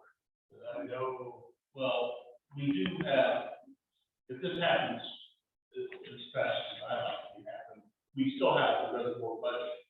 So we do still have, I believe there's $20,000 for system construction and ground. Right, yeah, sure. So yes, there's budgeted money for projects around the reservoir. I guess I'm specifically thinking about finishing the Ymca trail. Yeah, well, Larger projects. Well, I mean, that's not this fiscal year. I mean, the grant, yes, and the matching funds for that grant, yes. But as far as like the foot trail and some of those, the other and stuff, we do have a budget relatively limited, But I'm looking forward, not just for this year, but future years, because a previous park board, right before I was on, voted to essentially divest from the reservoirs. And voted to what? to divest from the reservoirs, to not have a park board oversee that, to the trail out there, which, since I've been on the park board, I mean, to me, you look at just the face of it, the trails belong under the parks and grounds. and Right. it's all- Right, and part- that. So, Part of what you say is right. We moved that way for a while, and now times and attitudes change. We're moving back the other way because these all are similar activities. It is all recreation activity. Trails and parks and ball fields all are similar activities, which would most logically be put under one organization, which is a park superintendent. So eventually, basically, the park will oversee reservoir activity and type of stuff eventually. Yes. The direction, I guess, you're saying. Oh, yeah, they're combining them. Right. It's all, yeah, it's all Yeah, combined. part of reservoirs. once the restructure takes place. It's like where I'm driving with this is next year, the year following, as we apply for whatever the dollar amount number is, grants to finish the trail out there, the ADA trail, anything additional. Our current operating budget is already, we don't have room to manage our existing parks plus continue expansion out there. So I'm just wondering what conversation has been had and what you know, for comparison, if this doesn't happen, where that money potentially comes from. Well, yeah, you're right. There is no money. So what happens is the money that Steve Gar is talking about is the money that was put into the Reservoir Superintendent's Fund. And Carmen, it seems to me that was 220,000 or something like that. Approximately. So what we have to do as an expense, you know, there is only a limited bucket of money for any of our departments. So we were able to create a water reservoir department, and it is funded this year with approximately $200,000. And I believe the goal is to keep that funded at that level. So granted, you have one employee in that department, and you have maintenance and some capital and things that you could do, but it will just have to be very stringent and develop a plan, stay with the plan in order to get the best use of our funds. Yeah, out of that $200,000, you've got one employee. We bought some equipment. There's some cleanup. There's these people that are doing seasonal employee. Well, when you do that, you can eat into $100,000 pretty quickly. When you're talking about doing the completion of the ADA trail, like that 1,000 feet we have to do, you know, there you could be talking $500,000 or $1 million, and that we have to go to some other place. And I don't have an answer for that, except that we'll continue to work on it, and piece by piece we'll get her done. Another question I have. So based on the staff and structure, it's 130,000, right? On the park side. The revenue under the 12, category 12 taxes, all that's 160,000. So just under the park department expenses, excluding salaries, that would only leave us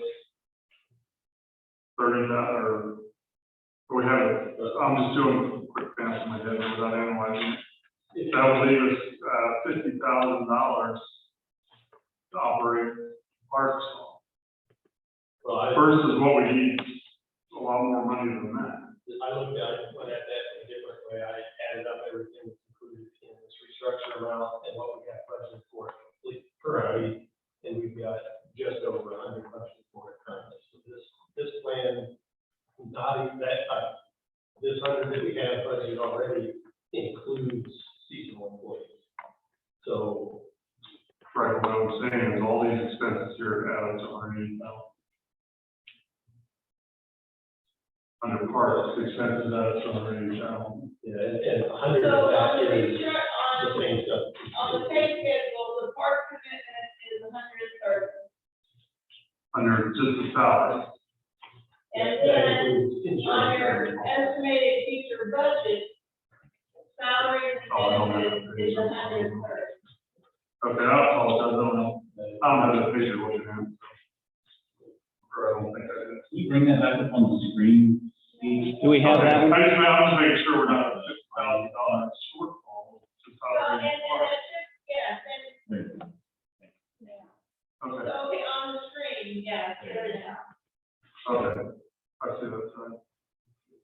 The 130 includes everything that's here on our sheet. Okay, that's my next question. So this is an increase of just over 30 over what we're at currently, personnel wise. Okay, for some reason I mixed up page all right, all right, I mean, I just didn't pay attention. It includes separately. I just didn't want to get in the No, same boat around 20 years ago. and these percentages, you know, I just formulated those based on, basically where our water reservoir, salary structure is now. And not, you know, not trying to create a lot of extra burden for either department. And like Matt just said, we currently have 100,000 in park fund now for employees. So this is larger, but you're also gaining a whole nother full-time employee. Yeah, no, that's fine, I just saw the bottom line. This is just the first draft, Yeah. and I certainly think this is the right way to go, just figuring out how to balance the budget between us and the other departments affected. Right. figuring that out is what needs to happen. Well, the other problem with this is, as we increase the size of the parks, you've got the existing parks, you've got the new ball field, you've got the land north of 36. We have a huge amount to maintain, and none of these budgets take into account the dollars that we'll have to do to maintain that. That is going to be a struggle that we're going to have to work with, and we'll work with it. I understand that. I'll just remember the employees that we're talking about, would be a struggle, because you didn't pay them. Well, the way we're struggling with the public works director is Parks only paid about 4% of that. And he was putting in way more than 4% of his time. So, I mean, and there's that factor, and then the factor is now Parks is gonna have to pay more. There's no more borrowing from the street, there's no more borrowing from electric, so we're gonna have to give You mean employees? on how we approach projects and things like that. Are you talking, you're talking employees? The employees, Not. I mean, that's Pretty one. sure we're not borrowing. No, Well- that statement was for in-kind service. In-kind service, but still, I'll make sure that it's not about. we have 6 guys working on trails from the street department for 3 months, that equates dollars. Right. That are taken from the street department to put towards parks, and, one way or the other, so. But now what you do is you'll get some visibility on it. For example, you take 5 people out here working in parks on some project north of the reservoir, and they need 5 people from the street department for the week. The street department and the park department can talk about that and use 5 people for a week, because in the next week, you may take the 5 people in the park department, they go work for the street department. The two department heads can work that out, and I understand how they can do that. But this way you get full visibility on it, because you've got a parks department, and the parks department has people, budget, and they have their mission to do. Before, we didn't have much of a street department, and that's what we're proposing to create now.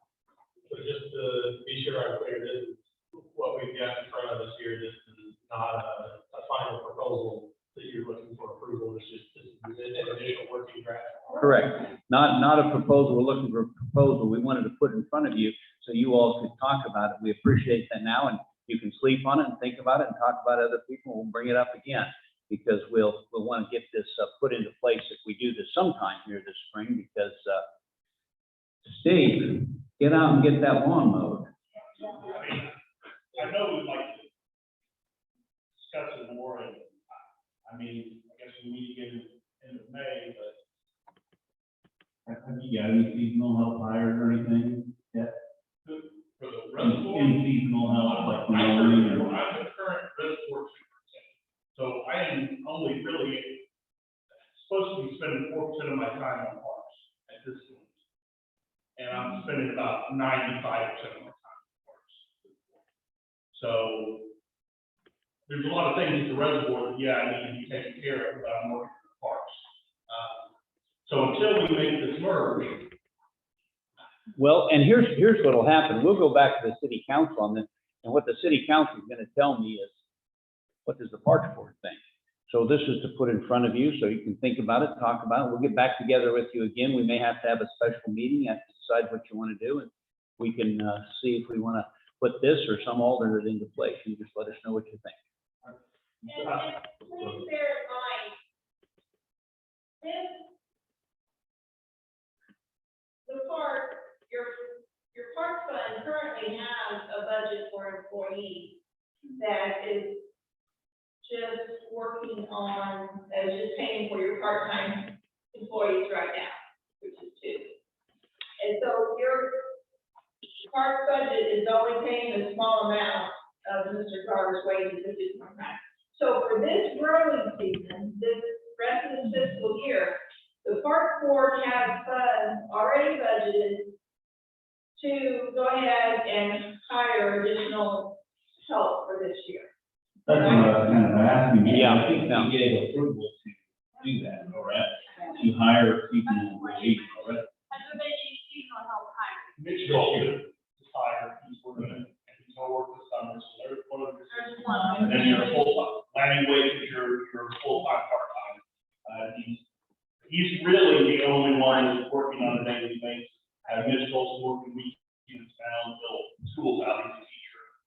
We have just a couple applications, but they're school kids, so they won't really be able to start until summer, so. I'm getting to the point where I'm starting to stress because I know Lanny needs help. I'm in City Hall a lot more than I anticipated, well, than I would have been if I was just Reservoir Superintendent. I do think this is gonna be a merge of the two, creates parks and more of a recreation park for the whole city versus separating it north of 36 and south. The past park board didn't want the reservoirs just dumped in their lap like to fund and maintain because there wasn't any funding coming from any other department. Now, as changed, water department is going to fund a pretty fair amount of both salaries and equipment. I mean, And the fact there is the area that we're talking about above the reservoirs, the city owns upland ground is essentially that source water protection, that is our drinking water. So, I mean, that's the reason for water fund. it's a good move moving forward. We're just gonna have to figure out how to make it funded from both water, from utilities and parks to make it work. And, you know, we definitely gonna have to look at once the new park is constructed, how we're gonna operate that. That can be a revenue stream for us if we're smart with how we do it, but we're still gonna need more manpower to operate that as well. Right now, I'm supposed to be more focused on Reservoir because that is who's paying the vast majority of my salary. And it's hard for me to get out and do the things I need to do outside of City Hall because I'm doing a whole lot of park stuff. It always is that way. Whenever we start working on the parks, it takes a lot of people's time to work on parks. We don't have a parks department. So really what this does is it puts a park department in place for people who are working for the parks to do park work. And the other aspect, like Steve outlined, we need to get this pushed through so he can expand the staff and take care of things. The other thing that I look at is we need to finalize this so that we know how much of our remaining half-cent money needs to be held back to finance these salaries long-term versus. Yes, we did. Well, even looking long-term with the money still unallocated in our, in the new park and pool budget, we can set that aside and fund these positions indefinitely. So I want to know how much of that do we need to set aside versus are there a few more items we can check off our wish list as we get these projects finished? Which I still have a list that I want to see checked off. So that's my motivation, is pushing for this sooner rather than later. Is having clarity on the. Keep in mind that if we build a great park and we don't have staff to maintain it adequately, how's that gonna look in 5 years? I mean, if we don't have the people there to maintain it, that have the know-how to do these things, and it's gonna be a black eye for the park if we build a great complex, and we don't have the manpower to maintain it. So we absolutely need to make sure that we do that. Right, so. Okay, well, So we need to, say we decided to go with this format, council would need to approve it anyway, wouldn't they? not really. What happens is, right now, it's just taking the people we've got and moving them around. It doesn't take a council action to do that. We can do that internally. We'll let the council know certainly, and we'll do that at the finance committee meeting, because what will happen is these positions are funded where they are for this year. But next year, when we do the budget in October, we'll want to then put these things in the right department. So they're funded for the rest of this season. We can just move the people around by telling who works for who. If that works for you, it works for us. And then we will finalize this with the city council when we do the budget. But in the short term, that only works if we just shuffle people as opposed to hire externally. Yes, that's really the case. And so I tell you, we don't need to make more of this than it is, because it's not really much of a change. It's just me telling employees who they answer to, if that works for you. Okay, we automatically move, Steve goes to park superintendent, yeah, and then the parks maintenance coordinator, There's some food offices. Yeah, we'll advertise it internally. It'll be advertised in house, we know there's at least one person who's qualified, showing interest since I moved out of parks originally. Yeah. We can make that happen pretty quickly. Right, and so. So what That happens, person's not laying wait, because he's already there in the position. right, so without, So then we still also do two more seasonal employees that we're taking care of. yeah, and what will happen is we would advertise for that position internally. We usually advertise for 5 days. We have people that will take that position. And then what that means, they would come from another department, and that department then would have to hire somebody. And personnel does that frequently. It's very key. If there's something that we need to change going into the next fiscal year, tweak or however that needs to look, and we can make those changes for the next budget. Departments crunch the numbers, so we don't have to worry about that. You did, yeah. Yeah, I certainly think this is the right direction to go. I just want to make sure that we're not volunteering for, in 2 years, we have to make a decision between finishing on the ball field and expanding the Reservoir Trail. Well, you don't know, you may have those hard decisions to make and find out where the money comes from. What I suggest we cross that bridge when we come to it. And I would recommend here for now that what happens is you go ahead and think about this, talk among yourselves, and maybe what we could do is have a special meeting next week and you tell us what you want to do, and we can put that into place very quickly. So this, you said that this is an initial proposal. How much more development do you expect on this before it's ready for final proposal stage? Or if we say that we don't have objections, that is, that it become a final proposal. Yeah, the staff has done its work on this, and this would be our proposal. We just want to see any modifications or changes you want. If you were to say, looks good to us, okay, I'll go back to city council, talk to them about it, and I don't think it will be a problem. It takes no action on their part to do this, because we're not hiring any new people that we're not budgeted for, or not creating new money that hasn't already been approved. And I agree with Steve, that we need to make adjustments to do it for budget next fiscal year, which would be December. We just go with it and we can get these people working, because I'm not here, but I'm doing a lot of damn wrong. I like the idea of bringing parks. Yeah. Well, in this case, Recreation. we don't want to fund a ton from before. Granted, I didn't want to see it happen because Before it was presented as parks was one of the smaller districts, without any funding coming from anywhere else other than the parks fund, and there wasn't funding. I mean, we're still struggling to find funding, even with assistance from Reservoir, so. Oh, yeah, and I was like, how the world Steve gonna go there and know that? How would you do it? No, Steve, you made a point of, having all of this park area and not being able to take care of it. That is one of the complaints I hear all the time. Why do they want more park space? They can't take care of parking problems, but that's good for. I also think the new park brings other opportunities for tournaments and Yes. revenue streams that we can create that maybe look at, running around rec programming and some of those type of things, or at least competitive rec programming. Even if it'll drive sales tax. Right, we can bring in funds that way, and maybe enough just to offset another employee or two, but, anything more than what we've done in the past.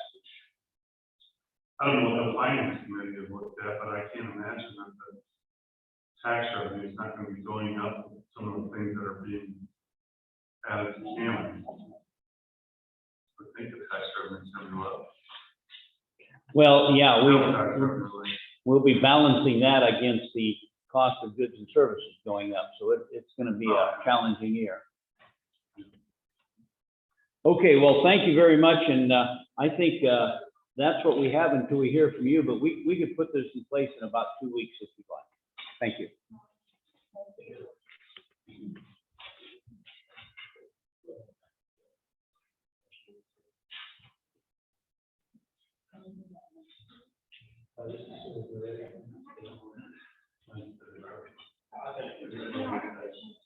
Hey, Steve, you referenced. Yes.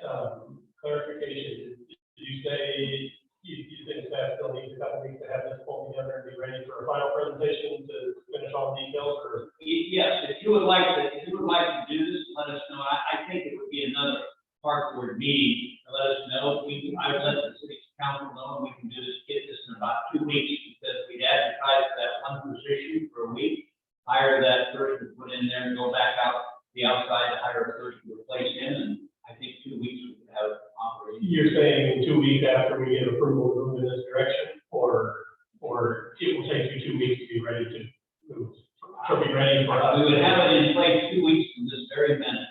I think you guys would have to authorize making that move before we could ever advertise for anything. There's talk about, do we need to vote to move forward on this right now? And if we wait 2 weeks to give approval to move forward with this, then you still need 2 weeks to have it. I'm just trying to make sure I'm understanding that. Okay, here's kind of the way that would work. Let's just say you wanted to come back in a week and let us know. Okay, we would then go out and advertise for this position internally for 1 week, and we would put the person in that position. And then whatever department that person came from, they would go out on the outside, hire somebody in their department, but that's not your problem, because you've already got that person. So it's kind of 2 weeks from now. If you wanted to make that decision now, we could go ahead and advertise that, tomorrow, and we could put that position out, and we could have that position filled a week from now, and that moves it up a week. And the following week, we could have this in place. I think it's 2 weeks total. Okay. I was wrong. I would make a motion that we go with this structure at this point and get the ball rolling, because it's not getting any easier, we'll not have it fully in place.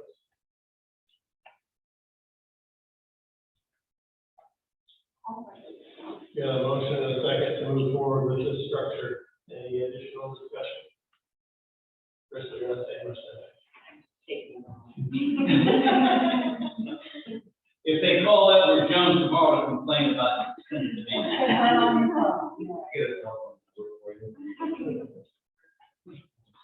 Any further discussion? All those in forward with, directing staff to move forward with this arrangement? Please say aye. Aye. Any opposed? Please move forward with this arrangement. Thank you very much, and we'll present to the city council the finance committee having on tonight. Thank you. All right, board of business. Park board term renewals. We have 3 that are expiring this year: Chris Wilkinson, Crystal Young, and Robbie Peterson. All 3 have committed to another 3 years of fun with the parks. But we need to have a recommendation to go to city council at the next meeting. So I would recommend to submit all 3 names to the next council meeting for reappointment. yeah, we need to vote. Motion and a second, any discussion, we'll let chat with the podium, people whose names are not on the monitor. Can we make this vote? Are they allowed to vote on this? Yeah, I think so. We need to have a quorum. It's not that we don't have a quorum. Okay. Chris, you vote on Crystal, Crystal, you vote on. Yeah, there you go.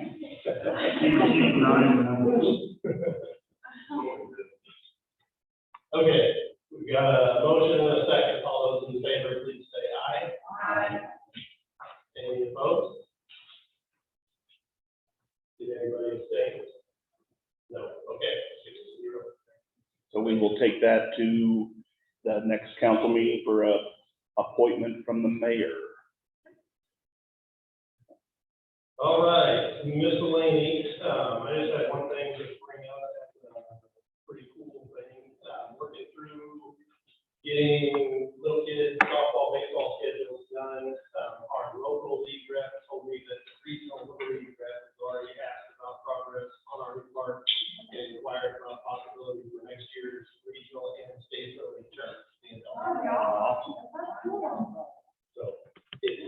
an inquiry at this point. There is nothing at all formal, but there is interest. So, They don't have that flexibility. yeah. Well, as soon as we can get some dates, and, I mean, if it's in the spring, Yeah, it'll be next spring, but, yeah, I passed along that, yes, we would be interested in hosting and have reach out to everybody. Get something scheduled. awesome. So, that's a good thing. Steve, will we hear more about this walkthrough at the pool on the 16th, or just show up? Just show up. Just maybe be aware, hopefully they'll take a little break from the construction during that time, but knowing Danny, maybe not, so. Really, it's right hard. I don't know, I'll find out, you know. They're working late. Yeah, they're crazy. Danny says they never leave and never stop, and I'm yet to see them stop. I've been over at track meets at 9 and TV, and they're still running equipment. They're pretty impressive group. Any other miscellaneous items? All right, now we'll move on to our function as the tree board, required once a year at maintaining Tree City USA certification. We have a tree board meets at least once a year. Steve, take it away. Okay, we need these are the 3 topics for tonight: purchasing procedures, ash tree treatment, and just a small bit on the Arbor Day. Matt, did you want to speak on purchasing procedures, what you'd like to? I'll dive into all that. So I've worked with the city laying out street tree plantings a few times, and it's not uncommon that the trees that we end up getting are not necessarily the species that we ordered, or that the quality of the tree is not necessarily what I would really like to see for a tree for purchasing. So I've suggested that the tree board make recommendations to council that it becomes standard procedure for somebody to go to the nursery and pick out trees directly, as opposed to stealing them instead of taking it, show them all the stuff. Which I did that for, I was out on my own, picked out a couple trees, picked out this year's other tree, or a tree, and another one at the same time. So, moving back a few years ago, I was part of a field day with the City of St. Louis Forestry Department. And before they started doing this themselves, they were rejecting over half of the trees that showed up for delivery. For them, it was improper planting, trees planted too deep in the nursery, and knowing there was going to be longevity problems with it. But they went to this format and had a lot fewer problems with it. So it makes sense for us to do that. Probably should. If we're gonna, Individually or lump sum? we can lump Let's them. do it all together. And then the other, well, let's go ahead and just finalize this one. Different topics.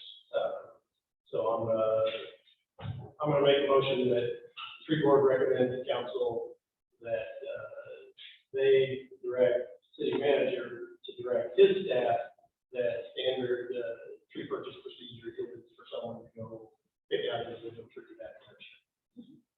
Did you catch all that? Motion and second. All in favor, please, is there any discussion? Everyone in favor, please say aye. Aye. Any opposed? 6-0. Moving on to ash tree treatments. Just an open question. Do we want to continue treating ash trees? I believe I've treated them 3 times now. So there's a little invasive insect on the annual ash borer. It's not a matter of if it will kill every untreated ash tree, it's just how long until it does. Around Cameron, untreated trees have been dying very significantly over the past 5 years.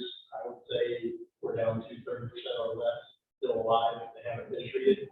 The catch is the treatment for the insect is injection of the tree every 2 years forever. So I have to make the decision on how much are we going to spend to keep trees alive. Is it worth treating them versus replacing them long term? Just the ash,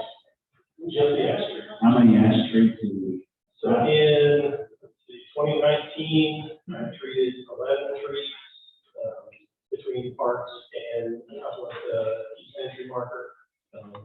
Welcome Cameron sign over on East 36. In 2021, I treated 9 trees, to a total of just over $1,000. There are a few trees that I would certainly think that we should continue treating. The 2 in Pearl Park, a little planter right along the sidewalk, are both white ash trees. And then the trees around the Circle Drive at Memorial Park are also ash trees. So those I would recommend that we certainly continue treating. There's 2 trees at Beavers Park. They give a significant amount of shade to the playground. One of those is a pretty large tree, 24 inches diameter, and the other smaller up by the basketball court. I think that we could likely do away with the East Entry marker treatments. But those are the least expensive. Those are $65 a piece. So just general thoughts on, do we want to just continue with the status quo? There have been some trees we've dropped out of treatment. There's ash tree at the east end of the planter strip next to the pool parking lot. So between the pool parking lot and the road, the ash tree on the east end of that, we stopped treating with the expectation that I will remove it. Last year, Drew asked me to not treat there's another big ash in between the pool and the closest shelter. What's that shelter? Shelter 4. Shelter 4. There's a big ash there with the expectation that with the new pool, we may try to expand the parking lot and remove that tree anyway. So it's probably not worth it. And that was one of the larger ones also. So what other cities have done, Kansas City lost in the hundreds of thousands of trees from the ash borer.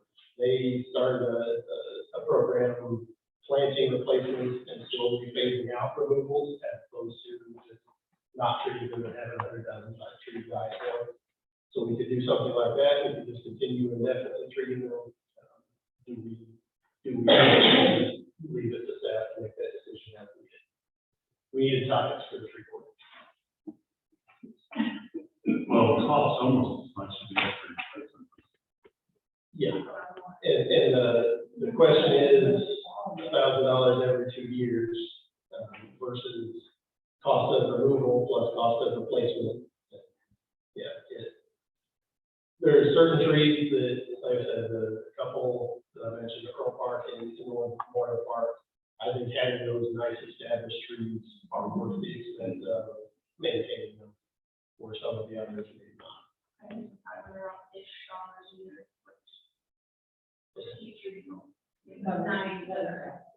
The ones you recommend treating. Correct. And I would be senior. Right. And Are we still thinking about expanding the parking lot? Not to my knowledge, no. I think That's a big tree.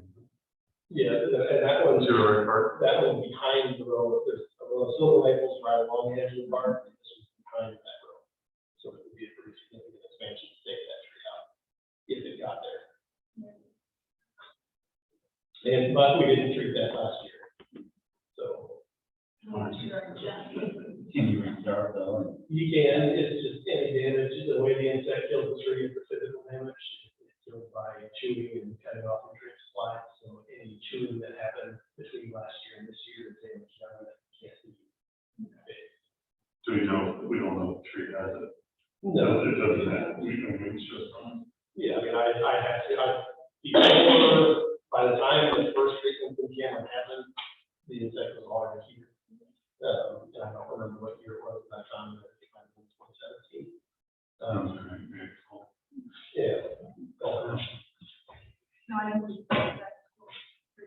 Okay, so that's all within budgetary and direction authority of Steve's current position, so I don't think we need action on that. Continue on with the treatment. Do we want to exclude that one, or do we want to go ahead and treat that one where the questionable one in Rec Park there that wasn't? I mean, My professional advice would be, let's wait for it to leave out and let me take a look at it. take a look at it. So you just make your determination if it, okay. All right, the last thing on the tree board agenda is just an update on, the Arbor Day events with Parkview. We were supposed to have the kindergarten, Parkview tomorrow. That's been canceled, rescheduled. Did you get that memo? No, I did not. May fifth. Rescheduled for, has it been? Yes, I need to email them back, but that's what it's gonna be. That was the date that had opened, so with We'll a, confirm that date with you, but May fifth is the rescheduled date tomorrow for that. Last Friday, we had Enrique, you want to come out and take a look at their trees. I talked to them about trees in general. My favorite question was, why is a dragon Cameron's logo when dragons used to kill trees? That was my, I had to tell them, I said, that's a good question you asked. We're gonna have margarita over there. All right. Steve, do you have anything else on trees as well? I do not. And that would conclude our tree board meeting, and we'll be looking for motion to adjourn the whole thing. I make that motion. I'll say it. All in favor? Aye. We stand adjourned.